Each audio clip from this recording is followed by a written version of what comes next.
యుగాలలో మొదటిది కృతయుగం. ధర్మం 4 పాదాలపై నడిచిన ఈ యుగాన్ని సత్యయుగం అని కూడా అంటారు.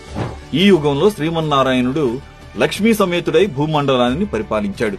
దీని కాల పరిమాణం 17,28,000 సంవత్సరాలు.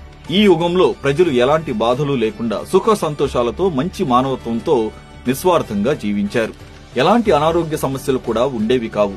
మోసం, ఈర్ష్యాద్వేషాలకు ఈ యుగంలో చోటు లేదు.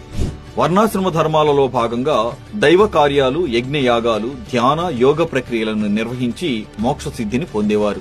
ఈ కృతయుగంలో మనిషి 32 అడుగుల ఎత్తుతో ఇచ్ఛామరణం అంటే తాను కోరుకున్నప్పుడే మరణం పొందేలా ఉండేది.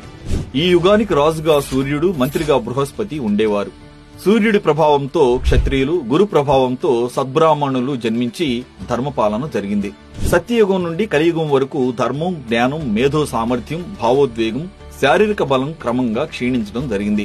ఈ యుగంలోనే విష్ణువు మత్స్య, కూర్మ, వరాహ, నరసింహస్వామి అనే 4 రూపాల్లో అవతరించాడు.